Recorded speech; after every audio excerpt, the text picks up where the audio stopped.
오늘 우리에게 주신 하나님 말씀은 베드로 후서 1장 7절에서부터 11절까지, 베드로 후서 1장 7절에서부터 11절까지. 우리 옆 사람과 한번 인사 다시 하겠습니다. 이렇게 인사했으면 좋겠습니다. 모든 것 위에 사랑을 더합시다. 시작. 모든 것 위에 사랑을 더합시다. 할렐루야. 그래요.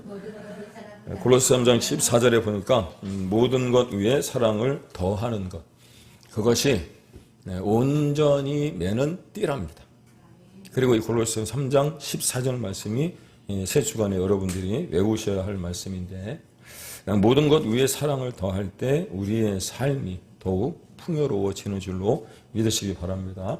신성한 성품 마지막 시간이죠. 지난 2달 동안 우리 안에 이미 하나님이 보배로운 믿음을 허락해 주시긴 했지만, 이 땅을 살아가면서 그 신의 성품을 어떻게 하면 잘 담을 수 있는지, 또 그렇게 해서 주님을 닮아가려고 애쓰고 수고하셨던 여러분들을 축복합니다. 그렇게 우리 안에 쌓아놓은 베드로후서 1장 5절에서 7절에 등장하는 신의 성품 8가지, 지금도 기억하고 있죠? 있는 줄로 믿습니다. 우리 한번 같이 외워보겠습니다. 시작. 믿음의 덕을, 덕의 지식을, 지식의 절제를, 절제의 인내를, 인내의 경건을, 경건의 형제의 우애를, 형제의 우애에 사랑을 더하라. 그렇습니다. 오늘 말씀의 제목이 사랑을 더하라입니다. 더하라. 그 중에 오늘 우리 안에 마지막으로 품어야 하고 더해야 할 것이 무엇이라고요? 사랑이라는 거예요. 사랑. 그런데 이 말씀을 거의 2주간 준비를 했습니다. 사랑에 대해서 설교를 숱하게 정말로 많이 했음에도 불구하고 이 사랑을 더하라고 하는 이 사랑에 관한 말씀을 준비하려고 하다 보니까 제 안에 사랑이 없어서 그랬는지 이 사랑에 대해서 설교를 준비하는 게 참 힘들었어요. 그렇다면 왜 마지막 단계가 사랑일까? 하나님의 신성한 성품을 담는 마지막 단계가 왜 사랑인 걸까? 아니, 성경은 왜 그렇게도 사랑을 강조한 것일까? 가장 먼저 말씀을 묵상하는 가운데 베드로가 떠올랐습니다. 베드로가 제자였을 때 주님을 따라다니며 제가 생각하기에 자신 안에 신의 성품 8가지 중에 7가지는 다 채웠더라는 거예요. 그런데 그 모든 것에 사랑을 더하지 않으면 마치 그 모든 정말 어마어마한 숫자에 0을 곱하면 제로가 되는 것처럼 사랑을 더하지 않으면 아무 소용이 없다는 사실을 깨달았다. 요한복음 21장 십자가에 달려 죽으시고 부활하신 주님이 베드로를 찾아오셔서 하셨던 말씀을 우리는 너무도 잘 기억하고 있지 않습니까? 내가 나를 사랑하느냐? 내가 나를 사랑하느냐? 내가 나를 사랑하느냐? 저주까지 하며 예수님을 부인했던 베드로는 상상조차 하지 못했던 주님의 이 질문 공세에 그 순간 떠올랐던 것이 무엇이냐면, 그 순간 베드로가 깨달았던 것, 그것이 바로 사랑이었다는 것.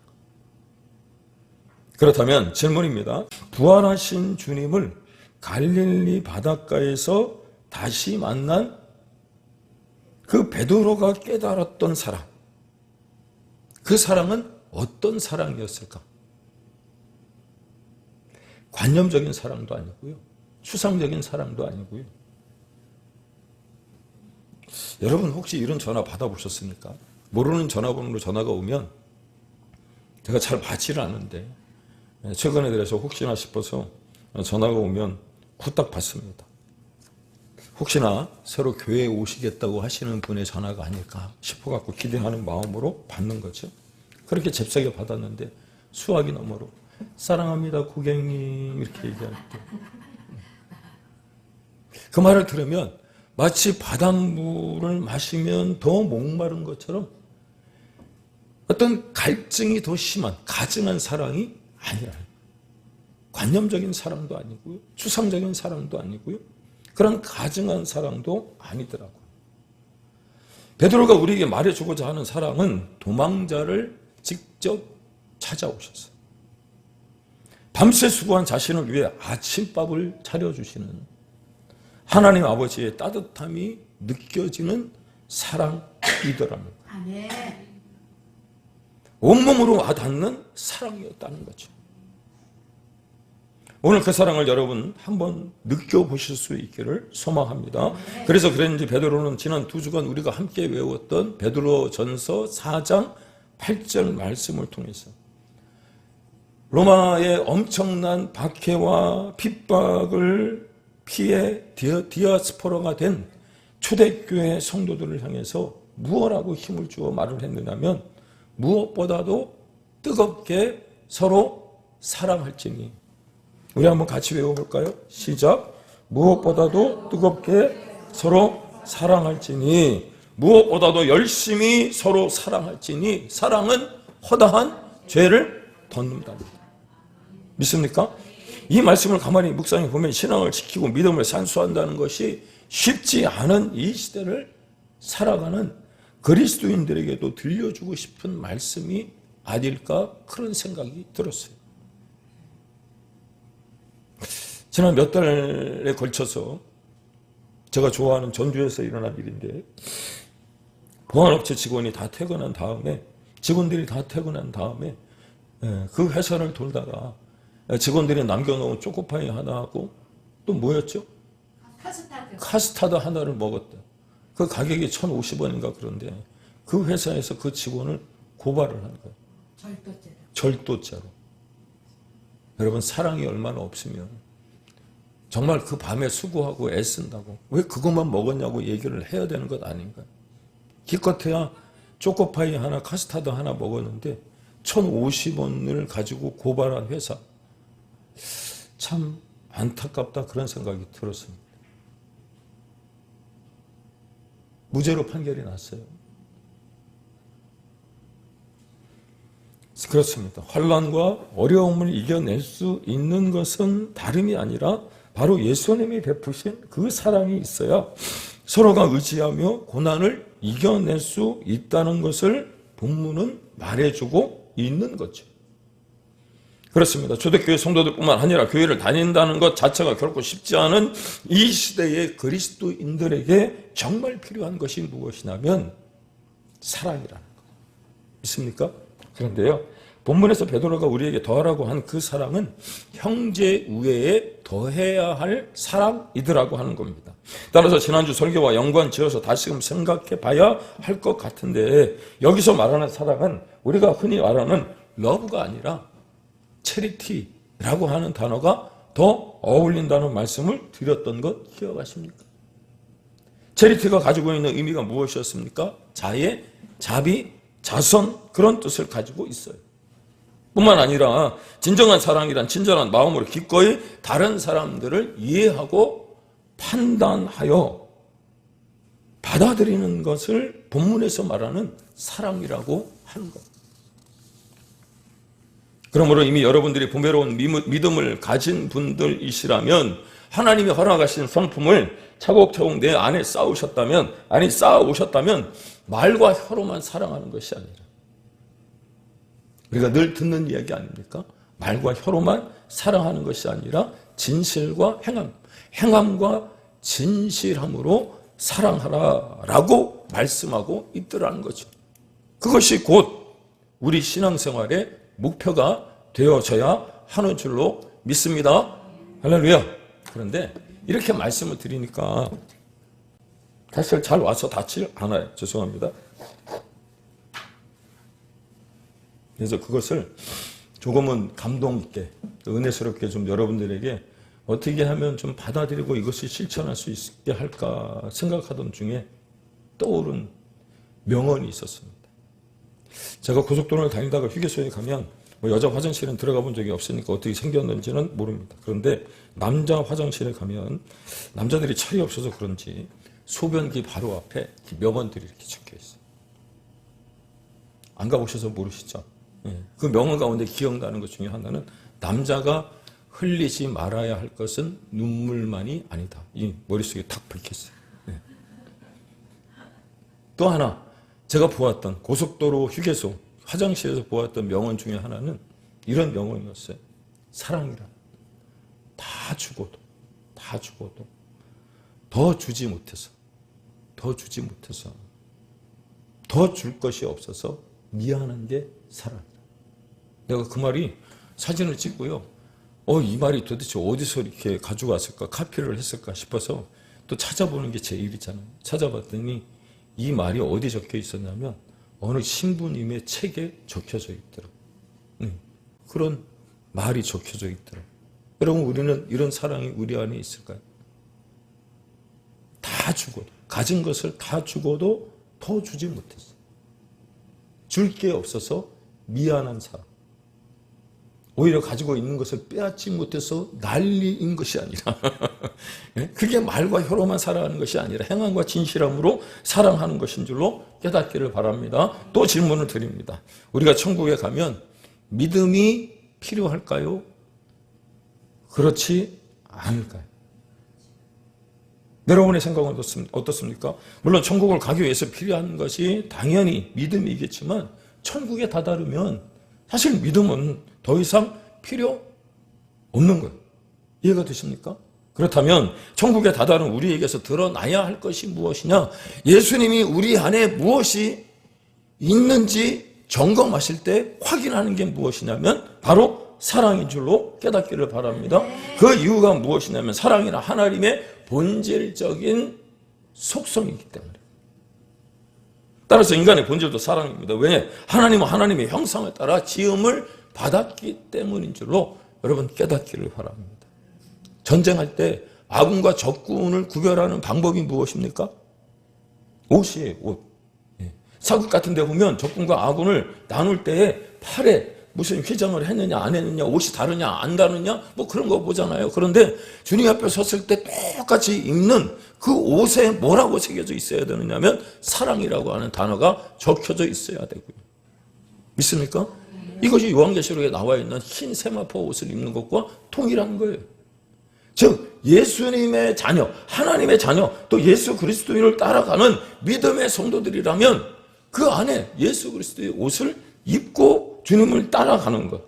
그래서 우리가 천국 앞에 섰을 때, 천국에 가서 주님 앞에 섰을 때 점검받아야 할 것이 사랑이 아닐까 싶습니다. 그렇다면 우리는 누구를 사랑하고 무엇을 사랑해야 되는 것일까? 성경이 사랑하라고 명하는 분명한 대상이 바로 두 가지죠. 하나님과 그리고 이웃이에요. 이웃. 마태복음 22장 37절에서 40절 기역 한글 성경 버전입니다. 예수께서 가라사대 내 마음을 다하고 목숨을 다하고 뜻을 다하여 준 너의 하나님을 사랑하라 하셨으니 이것이 크고 첫째는 계명이요 둘째는 그와 같으니 내 이웃을 내 몸과 같이 사랑하라 하셨으니 이 두 계명이 온 율법과 선지자의 강령이니라. 성경이 말하는 사랑의 대상은 하나님과 이웃이죠. 그런데 잘 보시기 바랍니다.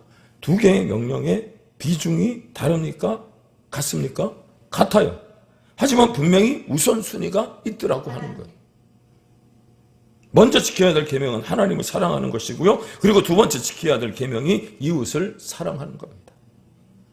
왜 그럴까? 하나님을 먼저 사랑할 때, 지난주 우리가 말씀을 보았던 것처럼 하나님을 사랑한다고 하면서도 형제를 사랑하지 못하면 거짓이라고 이야기하잖아요. 하나님을 사랑한다고 하면서도 내가 가진 것을 더 주지 못한다면 그것은 위선이다라고 하는 겁니다. 왜? 하나님을 먼저 사랑하지 못하면 이웃도 사랑할 수가 없기 때문인 거죠.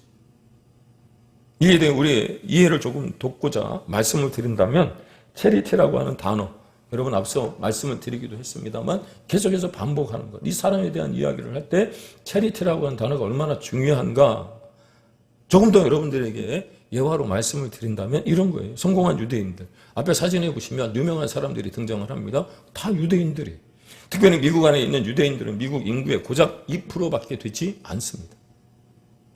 그런데 그 유대인들이 차지하고 있는 그 미국 안에서의 어떤 포지션을 보면 미 연방 대법관의 3분의 1이 유대인입니다.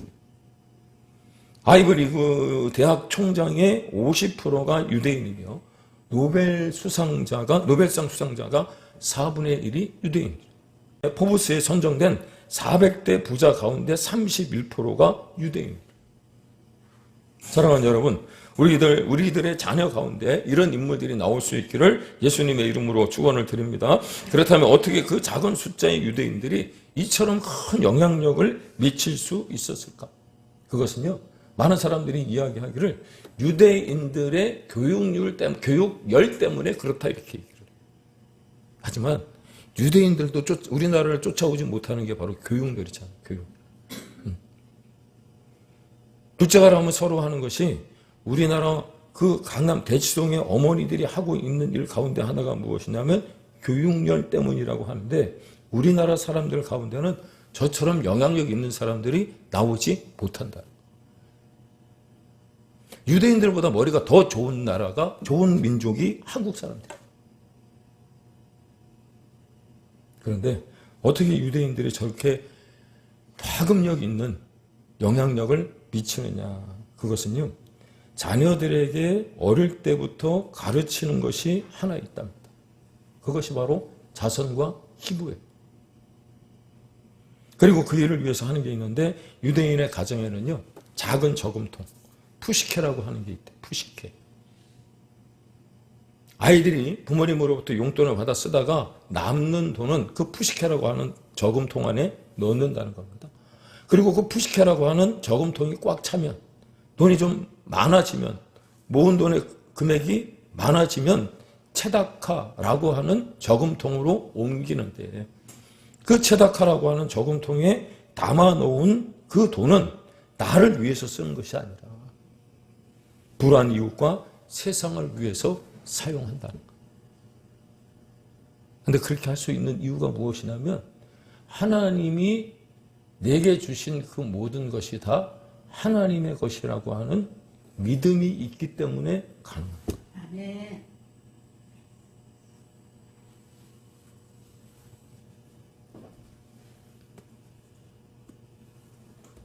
체다카라고 하는 그 저금통이 어떻게 보면 이 유대인들에게 있어서 세상 가운데 나아가 자선과 기부와 어떤 베품을 통해서 하나님이 주시는 복을 받게 되어지는 것 아닐까요? 무슨 말씀을 드리려 하느냐면, 그렇게 돕고 나누고 베푸는 그 일이 곧 하나님 앞에서의 올바른 일이라고 하는 것을 그들은 믿음으로 받아들이고 있는 것. 예를 다시 말하면, 하나님과 이웃을 사랑함에 있어서 말과 혀로만 사랑해서 하나님 앞에 섰을 때, 진실과 행함으로 하지 못하고 그냥 말과 혀로만 사랑합니다, 사랑합니다 라고 이야기하면, 여러분, 하나님 앞에 섰을 때 우리는 고개를 들 수 없다는 겁니다. 왜? 하나님은 우리의 일거수일투족을 다 알고 계시기 때문이더라고요. 그래서 형제 우애에 무엇을 더하라고요? 이 사랑을 더하라고 베드로가 가르쳐 주는 겁니다. 그러므로 지난주에 말씀드렸던 것처럼 남에게 보이기 위해서 하는 사랑은 위선이라는 것. 그런데 타락한 세상에서 변질된, 또 왜곡된 사랑을 우리가 추구하고 살아가다 보니까 우리가 가져야 할 하나님의, 그 하나님 아버지의 따뜻한 사랑이 변질되고 말았다. 이유가 무엇이냐면, 세상이 말하는 사랑은 다 감정인데 그 사랑으로 하나님과 이웃을 대하려 하다 보니까 변질되어져 버린 거죠. 변형된 거예요. 지난 추수감사절에 우리 송주사님이 은혜롭게 불러주셨던 고린도 13장입니다. 이 시간 불러보면 좋겠지만 시간이 없어서 고린도 13장 4절에서 8절 앞에 올려놨는데 우리가 한번 같이 봉독해 보면 좋을 것 같습니다. 시작.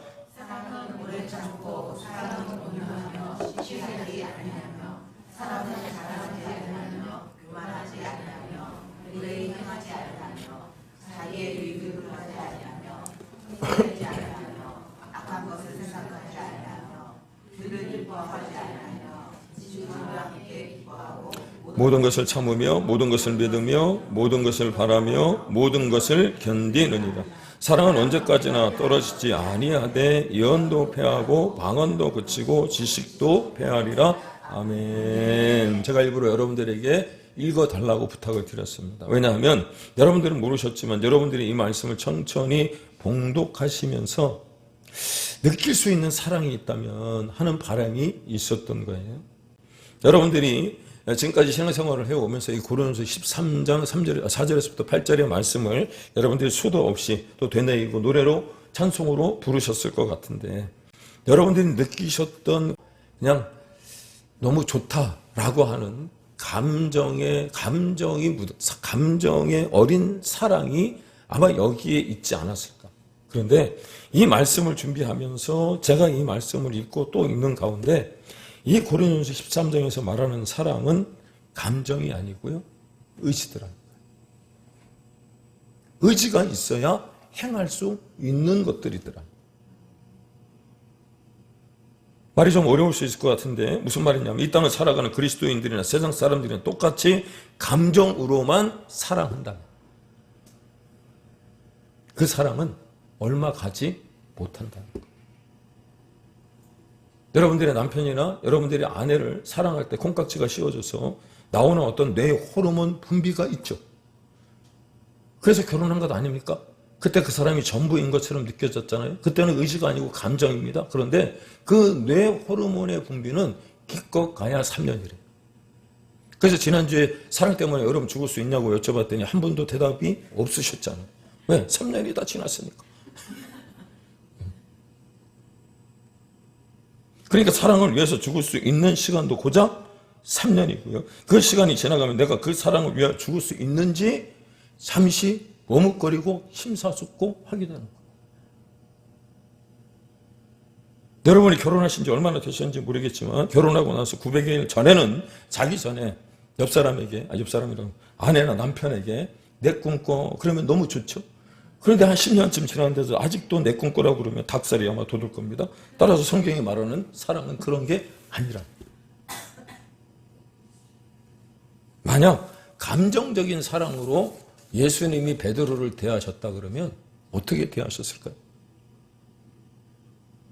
베드로가 예수님을 모른다 부인한 것에 대하여 질책하고 따져 묻지 않으셨을까요? 물론 예수님은 감정적으로도 충분히 그렇게 하셨을 것이라고 믿지만, 그래서 성경이 말하는 사랑은 그런 것이 아니라, 감정이 아니라는 거예요.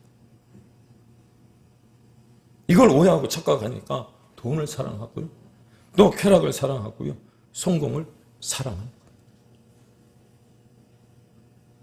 이게 다 왜곡되고 변질된 사랑이다 보니 우리나라 그리스도인들 중에는 유대인들처럼 영향력 있는 인물이 안 나옵니다. 뿐만 아니라 세상은 어느 가수의 노래 제목처럼 요지경이 되어져 가고 말더라고 하는 거죠. 기억하시기 바랍니다. 성경은 분명히 우리를 향하여 이 세상에 있는 것들을 사랑하지 말라고 이야기합니다. 그런데 그렇지 못한 게 우리의 현실이잖아요. 이유가 어디에 있느냐? 세상이 말하는 사랑과 성경에서 말하는 사랑을 잘 구분하지 못하기 때문에 그렇다는 겁니다. 따라서 우리 안에 이미 하나님이 부으신 사랑, 성경이 가르쳐준 그 사랑을 본문의 말씀처럼 내 안에 더해야 하고 오히려 세상적인 사랑을 쌓는 일을 중단해야 될 줄로 믿습니다. 왜냐? 그래야 하나님과 이웃을 대할 때 순간순간 찾아오는 감정의 변화에 따라서 대하지 않게 되거든요. 뿐만 아니라 신앙생활 가운데도 여러분들이 그런 감정의 변화에 따라 신앙생활을 하게 되면 교회도 왔다 안 왔다 그렇게 돼요. 예배를 드렸다 안 드렸다 그렇게 되는 거예요. 사랑하는 여러분 정말 하나님을 사랑하십니까? 아멘. 사랑하는 여러분들은 정말 이웃을 사랑하십니까? 거기에는 대답을 안 하시나요? 결론입니다. 사랑하는 여러분, 우리가 흔히 쓰는 말 가운데 이런 말이 있습니다. 인생은 흘러가는 강물과 같습니다. 들어보셨나요? 무엇을 따라 흘러가느냐에 따라서 도착지도 달라질 수 있고요, 맺게 될 열매도 달라집니다. 물질을 따라 흘러가면 돈은 조금 벌 수 있을지 모르겠지만 인간성이 망가질 수 있고요, 세상을 따라 흘러가면 쾌락과 재미를 누릴 수 있을지 모르겠지만 참된 인생의 목적을 놓칠 수 있다는 겁니다. 우리는 흔히 야망을 따라가면 성공을 이룬다 생각하지만 마음의 허무함을 채울 수 없는 거죠. 전도서의 기자인 솔로몬은 전도서 1장 2절과 3절을 통해서 그의 말년에 무엇라고 기록하느냐?